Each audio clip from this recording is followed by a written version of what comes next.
E aí galera, tudo bem com vocês? Vamos aí para mais uma edição do 6x1 Responde, que é aquele quadro onde vocês fazem perguntas, eu as respondo no vídeo, você vem aqui nos comentários e deixa outra pergunta para que eu responda na próxima edição, e assim a gente vai se retroalimentando até o fim dos tempos. Desde o início eu peço para você deixar o like no vídeo, se inscrever no canal caso ainda não seja inscrito, usar os comentários para opinar sobre cada um dos assuntos e também para deixar o seu questionamento para a semana que vem. Esse vídeo é feito com patrocínio da Betfair, site de apostas esportivas que é apoiador aqui do canal 6x1, patrocinador master do Cruzeiro. A Betfair que tá com uma oferta para novos clientes de até R$200 em aposta grátis. Basta entrar pelo link da descrição e seguir as orientações da promoção. Se você tem curiosidade por esse mundo das apostas esportivas ou já faz apostas utilizando outro site, eu te recomendaria a entrar para a Betfair, até por ser a única casa de apostas que efetivamente investe no nosso clube. Só lembra de sempre apostar com responsabilidade, hein galera? Vai na moral para se divertir. Começo com a pergunta do Luciano Silva. Até o presente momento dos clubes que viraram SAF, você acha que o Cruzeiro é o que tem mais responsabilidade econômica e, por conseguinte, é o mais sustentável? Se puder, mande um abraço para os cruzeirenses de Lavras. Luciano, obrigado pela pergunta, um abraço aí para todos os cruzeirenses de Lavras. Gostei desse conseguinte, eu não sei nem falar essa palavra, mas aprendi uma palavra nova, né? O que vem sucessivamente, né? Posteriormente, bela palavra. E fazendo essa comparação aí com Botafogo e Vasco, a gestão do Cruzeiro foi a única que falou na ideia de sustentabilidade. O que a torcida de todos os clubes imaginava quando se falou em SAF? A chegada de um sheik árabe com muito dinheiro, muito investimento, grandes contratações. No final das contas, o Botafogo fez contratações importantes, não de jogadores necessariamente renomados, mas trouxe, agora está colhendo bons frutos aí com a liderança do brasileiro. O Vasco também fez investimentos importantes, né? Pagou caro em Léo Pelé, no Piton, Pedro Raul, enfim, o Vasco trouxe alguns jogadores, o próprio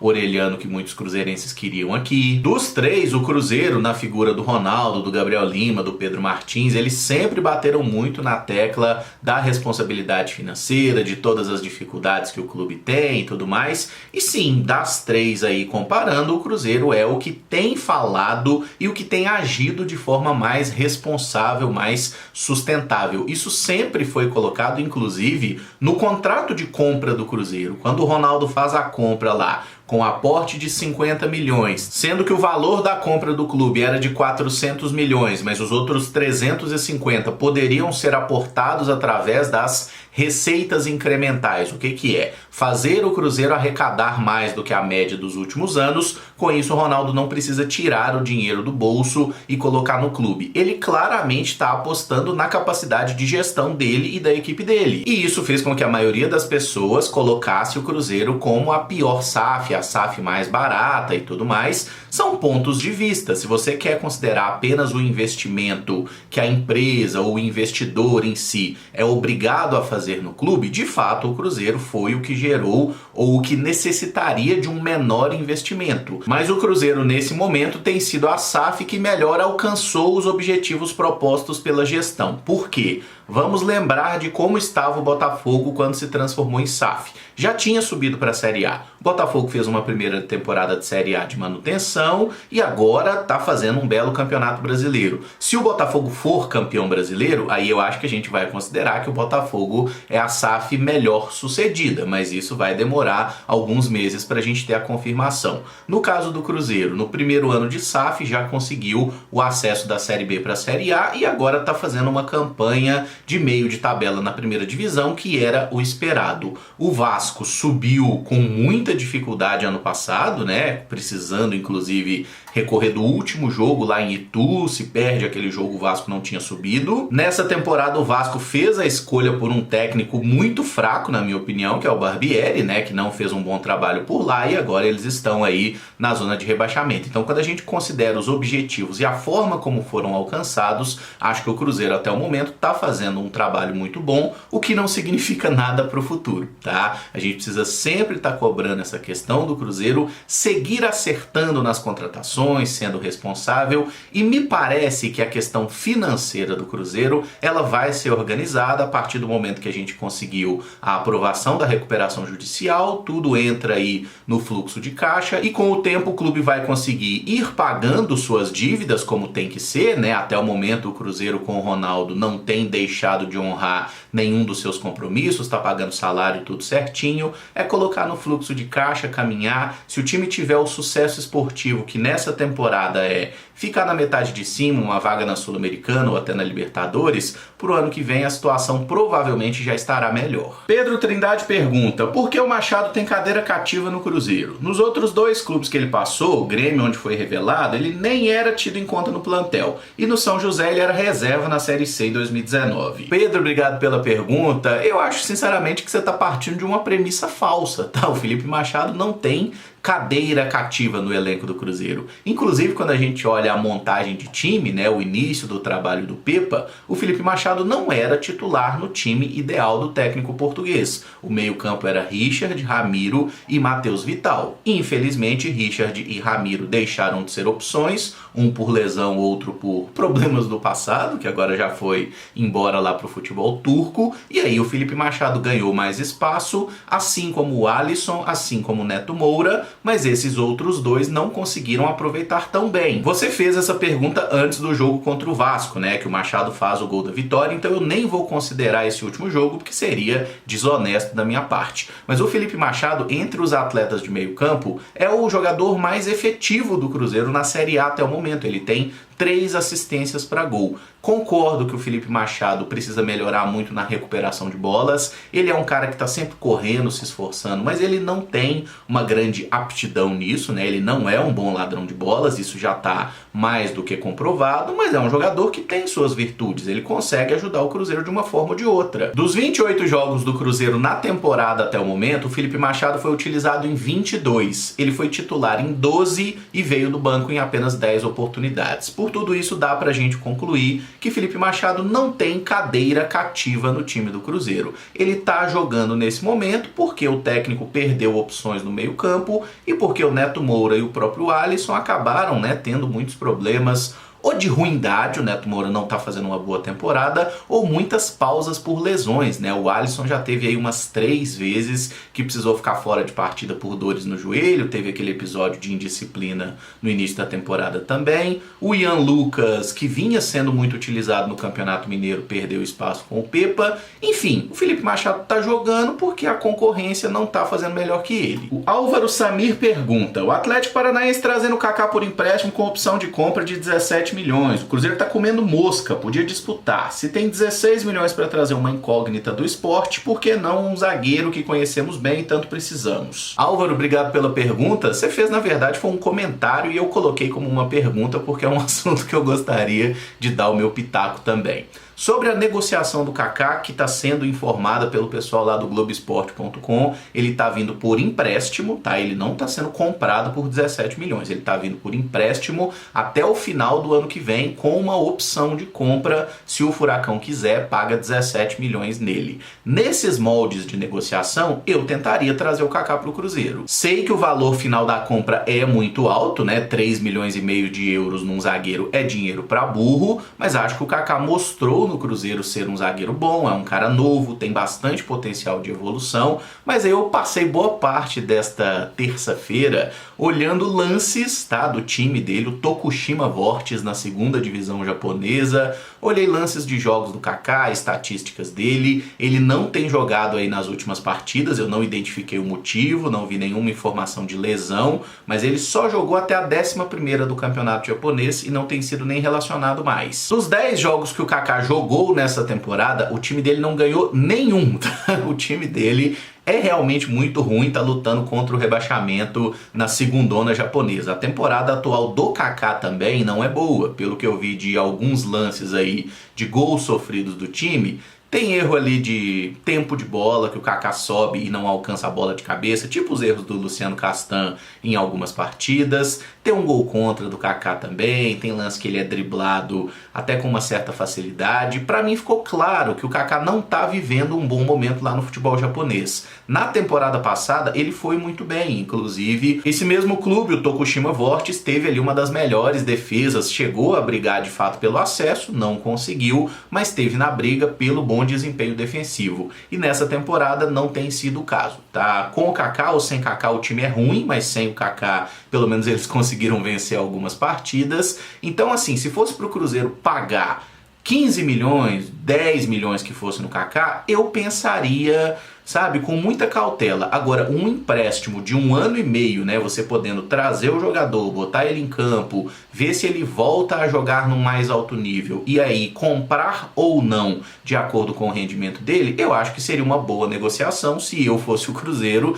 tentaria atravessar. LTS Silv 85. Face Mujo, com a aprovação da RJ, você espera que o naipe de contratações ou teto salarial do Cruzeiro aumente na próxima temporada? LTS, obrigado pela pergunta. Eu diria que já mudou, né? Quando a gente vê o Cruzeiro, é fato que o Cruzeiro já tinha comprado o Wesley no início do ano por 3 milhões de dólares, mas era uma, né, contratação, apenas um investimento maior. Agora a gente teve a situação do Arthur Gomes, que está para chegar, tem essas conversas com o Matheus Pereira, né, a intenção de trazer o jogador lá do futebol árabe. Me parece que o Cruzeiro está sim mudando e se permitindo olhar para alvos um pouco mais interessantes no mercado. E creio que sim, isso tem ligação com a aprovação da recuperação judicial, porque a partir do momento que você consegue organizar as suas dívidas, né, alongar o prazo de pagamento e colocá-las ali dentro de um fluxo de caixa, o clube começa a organizar, ter um orçamento menos apertado, digamos assim, e acredito numa mudança progressiva dessa política de contratações, sim, mas precisa, obviamente, ter o sucesso esportivo, que nessa temporada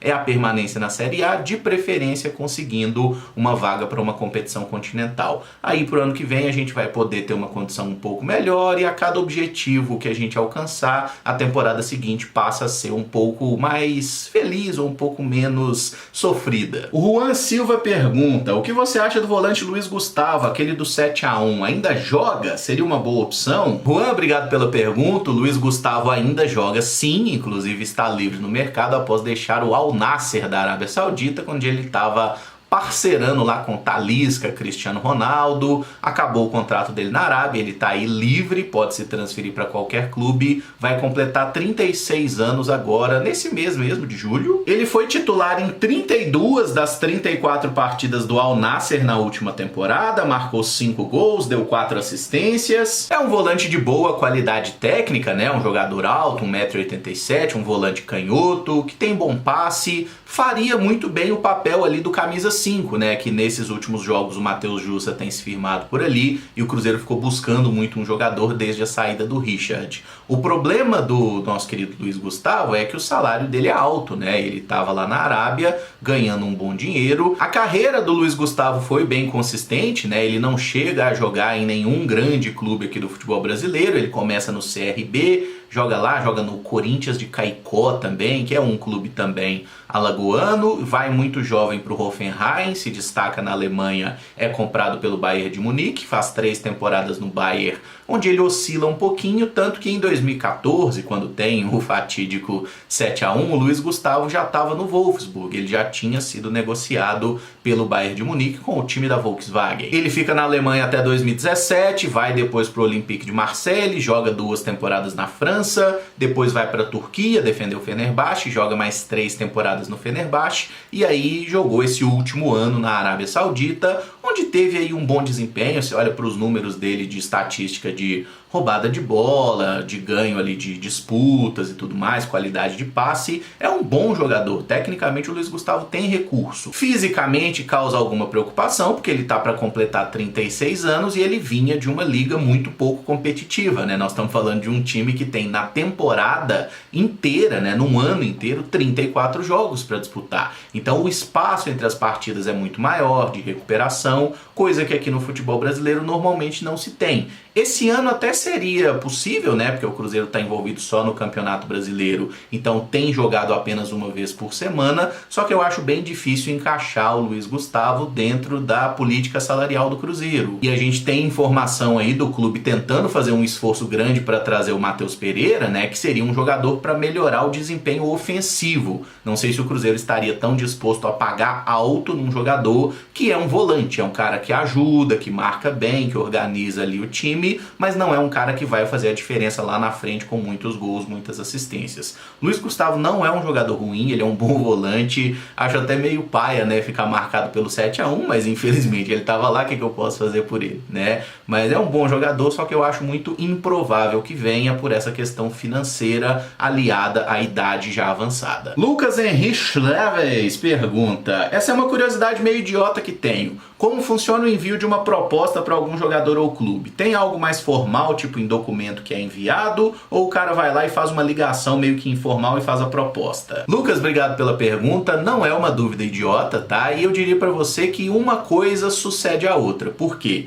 Primeiramente, tem a questão de você fazer uma sondagem, ligar pro cara, conversar, saber se ele tem interesse em jogar no clube, se o empresário também topa a negociação, né? Tem muitas partes envolvidas. Então existe sim um contato telefônico, que pode também ser presencial, nada impede. Agora, a formalização de uma proposta de fato, aí existe documento, tá? Um documento mesmo, papel timbrado e tudo mais. Essas negociações podem ser feitas de forma presencial, mas quando elas são feitas à distância, a forma de comunicação normalmente é e-mail, tá? Antigamente tinha muito fax, né? Tanto que às vezes tinha coisa de esperar o fax chegar do outro clube, não sei o que, com a documentação. Hoje é via e-mail. Inclusive a gente teve algumas negociações que deram errado. Lá na Europa tem a coisa muito latente do fechamento da janela de transferências. Eu lembro do Kostic, que atualmente está jogando na Juventus, quando teve uma negociação que ele não foi para um outro clube italiano, acho que foi para Lazio, porque os caras erraram o endereço do e-mail, mandaram o e-mail para o endereço errado,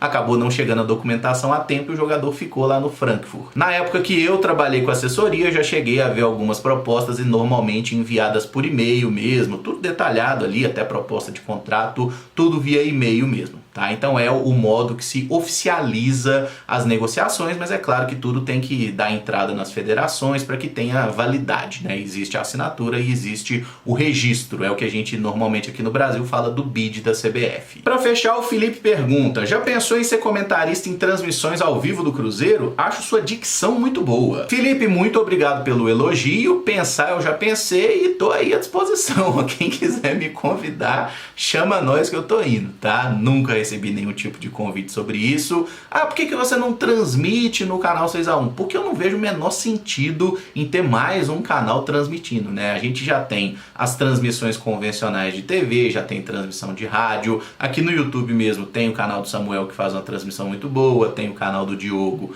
que tem outra pegada. Tipo assim, eu não vejo o menor sentido em ter mais um fazendo transmissão, que seria eu. Eu não gosto de pegar modelos e ficar fazendo coisas que outros já estão fazendo, até porque provavelmente eu não iria fazer melhor que elas. Então eu acho que é sempre interessante você fazer algo diferente dentro do seu estilo, né? E os modelos que eu faço aqui no canal, pelo menos, são coisas que eu comecei a fazer. O 6x1 Responde, os vídeos de notícia não tinha ninguém fazendo com grande relevância quando eu comecei a fazer, as lives pós-jogo a mesma coisa, enfim, cada um faz o seu. Encerro o vídeo por aqui. Se você gostou, eu peço que deixe o like, se inscreva no canal caso ainda não seja inscrito, use os comentários para opinar sobre cada um dos assuntos e deixe a sua pergunta para a próxima edição. Muito obrigado por acompanhar, um abraço e até o próximo vídeo. Valeu!